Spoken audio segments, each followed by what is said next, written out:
You're listening to Turi Writers' She Said What podcast. I'm Turi, along with Marcy Persky, and her grandbaby, and a new puppy, and a house under a viaduct with a separate bathroom. It'll all be explained. 2 sick parents, so we have a baby. Oh, what did they get? They both have sore throats. Who knows what it is yet? Well, if I had you to babysit, I might pretend that I had a sore throat and a body ache, dump the baby on you, and have a little fun.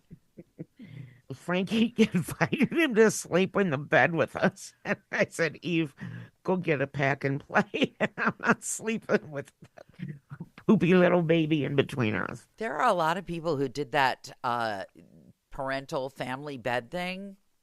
No way. Well, keep in mind that I had my children when we lived in Berkeley, Oakland, right?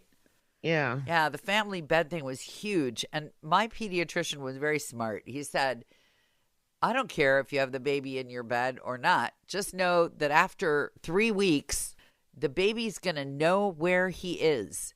And he's not going to want to move if he is happy where he is. Yeah. I can barely tolerate sleeping with my own husband, never mind something small that I might like whack in the face by mistake or poops in the bed. I figure we're getting up there. There's plenty of time for pooping in the bed, and it doesn't have to be my offspring. Yeah, if anyone poops in the bed, it's going to be me. Yeah, that's right. I like to say. That's right. I don't need a baby to poop in the bed. But interestingly, I tend not to give advice, right? Yeah. But I did. Sure. I did. Oh, stop it. I don't. I try hard. As a young woman, I gave a lot of advice, and then I learned my lesson. I give advice. I give opinions on the podcast. I give my opinions. But I tell people to do all kinds of crap that I would never do just to see if they do it. But that's just me. That sounds like you. Yeah. I gave my girlfriend the suggestion, since she had a baby who was really sort of joined to her at the hip, that she get the baby out of the bed. But I think that baby slept in a bed with her till it went to college, actually. I think. Oh, well, you know my horrible story. No. When I kicked Eve's dad out of the house, and she was still pretty little. I don't remember how old she was, but she started sleeping with me. And she slept in my bed with me, even though she had her own really nice room. She slept in her bed with me until I met Frankie, which would mean she was 12 years old. And when Frankie and I got married, she did not speak to him for an entire year, a whole year. And she would introduce us to teachers or parents or friends. This is my mom and my mom's husband. So that's the result of letting a child sleep in your bed. Because I really didn't care, because I had a king-size bed. But yes, I learned a hard lesson. And now they love each other. He adopted her. But that year was a very long year. He's a patient guy, your husband. He really is. Not really. Well, he's patient with kids, I think. Well, I'm springing a puppy on him on Saturday. What? Yeah, I need a puppy. No, you don't. Yeah, I do. You got a baby. Well, I need a baby and a puppy.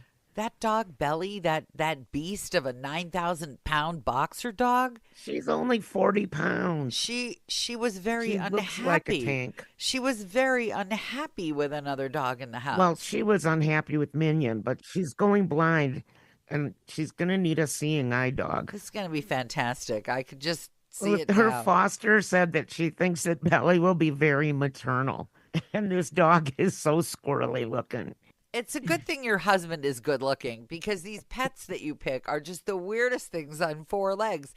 He's teeny tiny. He's 11 weeks old, but he's already got like spiky hair sticking out. Oh, fantastic. Yeah, you like those naked hairless dogs, and then you get the ones. I like everything. Anything ugly is cute to me.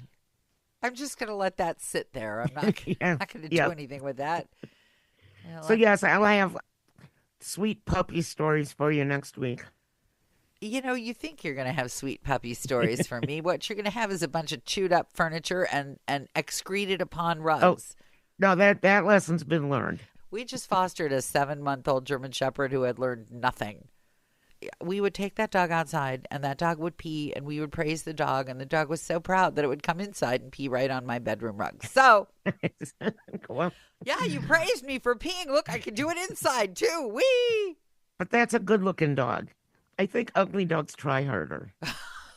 You sound like one of those horrible country feed cap wearing pickup truck drive. I like ugly girls. They try I do harder. have a pickup truck, so a couple of them actually. I like them ugly girls. They try harder. Well, he's got a vet appointment to get his first shots on Monday, and I have a trainer coming over before that on Monday, who's going to give us a whole bunch of tips so that the butters, what would you call it?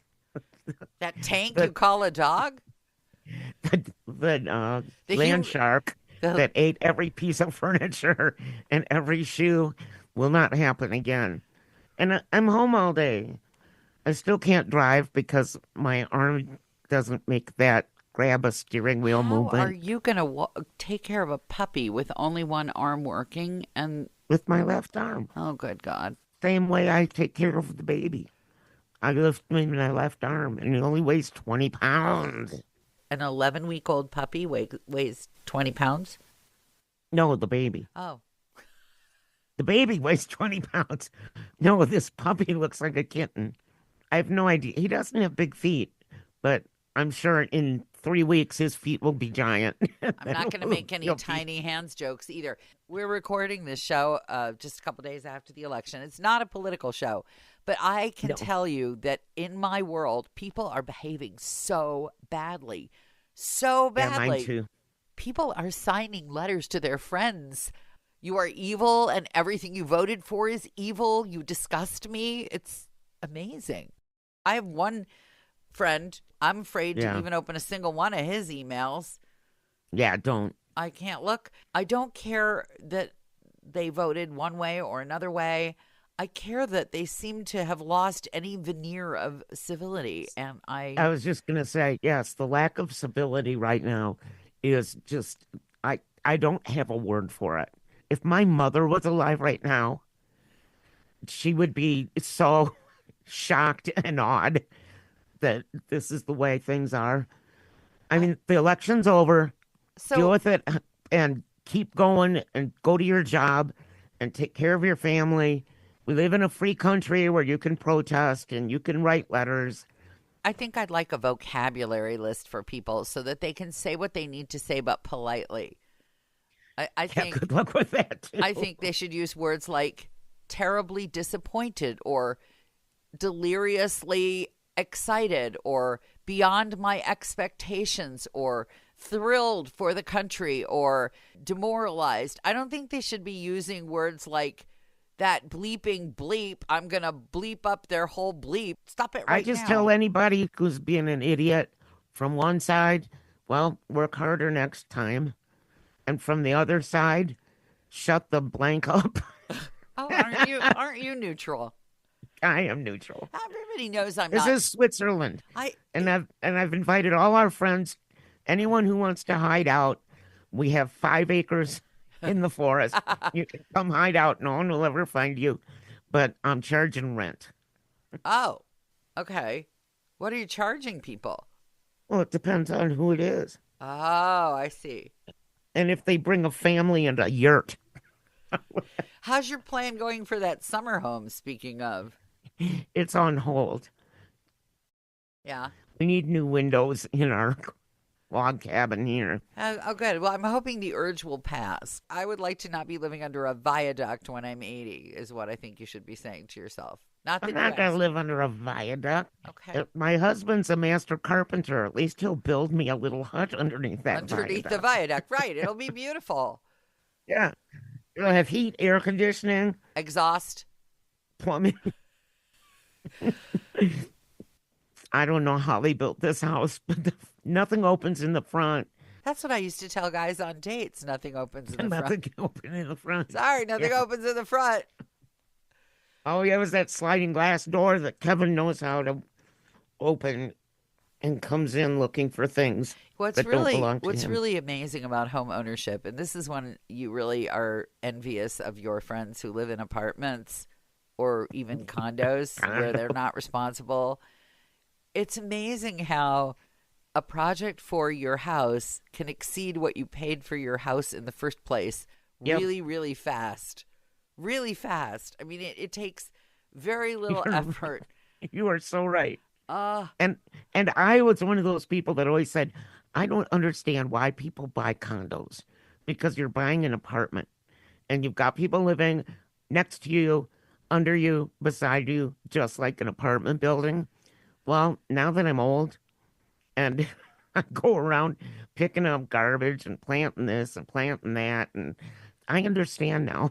there's a list of stuff that you proclaim loudly when you're young, like Yep. how you're going to raise your children and what they're going to have, what kind of toys they're going to have. And I still remember myself going on and on about how my kids were only going to have toys made out of natural things like wood. I wasn't going to get my kid a whole bunch of like plush and plastic. And the minute the kid slonked himself in the face with one of those handmade wood toys, I did like the Here. GPS thing, recalculating, recalculating.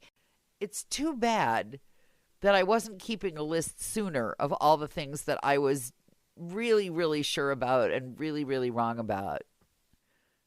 You just missed my husband taking his pants off right behind I me. see, but he's wearing I- some kind of like Like, a pretending not to notice. like he couldn't have stepped out the door to do that. It's just Now he's what flashing you. it's his stomach. I don't care. It's cute enough, Oh, I suppose. Was that get out of a here. new tattoo or something? What'd you do to No, him? it's a cat scratch. Oh, sure it was. Yeah. Sure it Yeah, all of a was. sudden I saw him Of course it in the was. background taking off his I pants. think it's Like, hilarious. He's wearing some kind of like Bob the Builder long underwear that you got him. yes, he is, because he is Frankie the Builder. Yeah, I'm not going to make a built joke. I'm just not. But I would like to point out that He is built. now that you no longer bite your fingernails, you can't pass those off as cat scratches. He actually had Eve's new kitten out on his lap in his Sure, he did. quote unquote workshop, which is Party real town out not there. much work happens back there. And he comes home from work and watches boy TV for an hour till he gets in a good mood. And then he comes in the house. It's kind of like an airlock in those old science fiction shows. Mhm. Now that you mention it, like most houses have a little foyer, someplace between the front door and the main body of the house. But I think for the sake of marriages, people should come home gradually. You should come home and you should sit That's in what your he does. own space. Now that you've mentioned, that's genius. I would like We, that. And I don't even come we have home. no foyer. I would just like to put my husband in a Yes. place. We have no foyer, but we have a Cat 2,000 square lounge. foot Quonset hut. Yeah, the cat lounge. Yeah, but that Yeah. is the de facto foyer. This is going to be as useful to marriages. We've just helped so many marriages. So useful to marriages. Kind of like my suggestion that if possible you have your own bathroom and maybe even your own bedroom. And now my suggestion would be that you have a place where you go when you first come home before you actually begin talking to the people you live with. And if this continues, if this trend in my recommendations continues, I'm just going to suggest that people like move out from each other and maybe even get a divorce. Let's see, I have two of those things, two of the three. I have my own bathroom, and I have, or he has, his man cave slash cat lounge slash workshop. Yeah, 2 out of 3. And yeah, and that's where he comes in, says hi, and says, I'll see you in an hour. Peaceful marriage. That's the way you do it. As far away from each other as possible. Kind of like those animals that like they don't have anything to do with each other unless they're actually mating Or eating each other. or eating. You're really into that praying mantis thing. No, I You am. really love that. You love that idea of just cannibalizing your I husband. think they're gone though, because we had snow. We've had snow every day, so it's gotten cold out. And all I've seen, as far as like critters that I hate, is one wasp. If you missed it, Marcy's house was inundated with praying manti for a while, but Well, not in the house, but outside. I mean, it was like a plague. I would have brought them in. I like them. I do not. I know. Now it's snowing and you won't be able to find them until you start stepping on them with your little bare feet. Crunching. Thanks for listening to the Turi Writers She Said What podcast. Since you've made it to the end, you might want to know that my book, She Said What? A Life on the Air, is not only available in print, but now also in complete audiobook form, narrated by me and available on Audible.